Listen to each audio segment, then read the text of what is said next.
Com a palavra. Senhor presidente, senhores vereadores, eu quero parabenizar o vereador Schalco, a todos aqueles que fiscalizam. Nossa função é fiscalizar. O senhor faz uma fiscalização importante, o senhor traz um assunto importante, e isso é bom que a gente reflita. De fato, o professor Zanquim, a Codeca não é de hoje, né? É desde 2004. Eu me lembro que na época de 2004, quem era diretora da Codeca era a deputada Marisa Formo. E o prejuízo da Codeca naquela ocasião era 2 milhões de reais. O mesmo prejuízo que existe agora. E chamavam ela que ela tinha quebrado a Codeca, com 2 milhões de reais naquela época. E não havia nenhum aporte. Peço a palavra. Não havia nenhum aporte do município em relação à Codeca. Não havia aporte.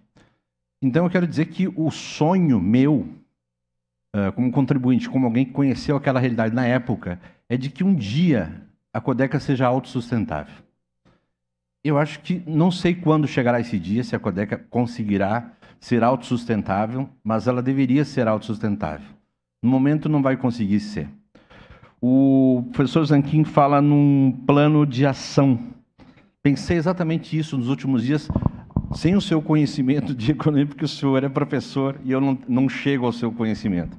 Mas eu fiquei me perguntando, não apenas por esse projeto, mas qual o plano de ação da Codeca para os próximos anos? Eu não vi esse plano de ação.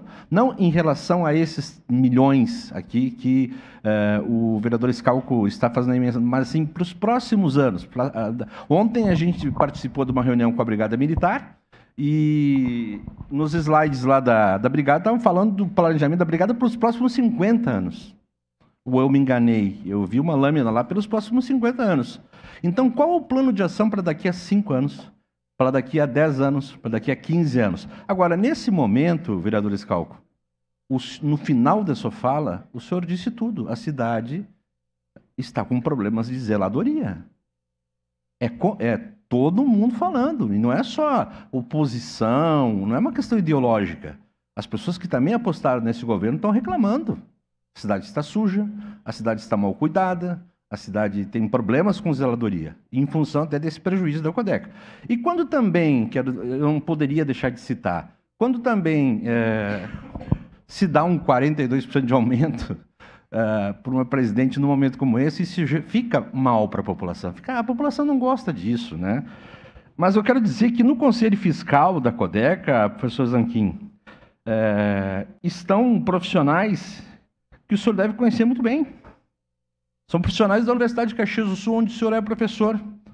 Fábio Scopel Vanin, Maria Carolina Rosa Gulo, vice-presidente, sempre dando entrevistas sobre economia em qualquer veículo da cidade.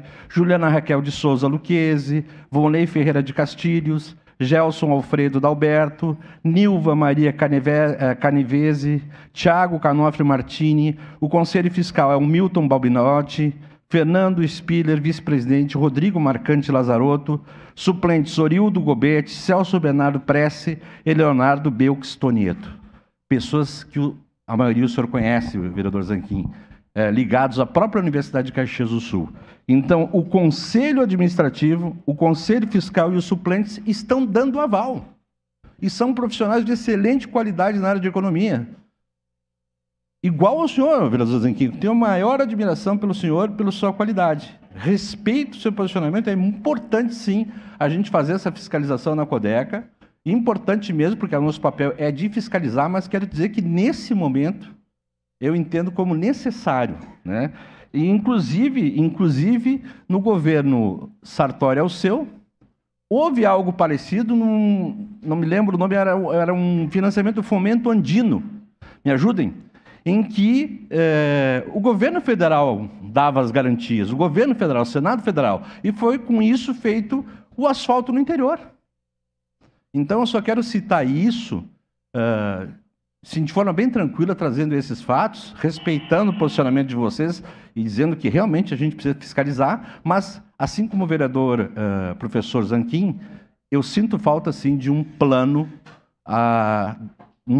de trabalho da Codeca para os próximos anos. Sinto falta disso e gostaria que junto com isso, viesse um plano de trabalho, de atuação, para que, num curto espaço de tempo, não sei que espaço de tempo, a Codeca pudesse ser autossustentável. Acho difícil num curto espaço de tempo, mas seria um plano para o futuro e um sonho, talvez, isso. Obrigado, presidente. Obrigado. Próximo vereador inscrito.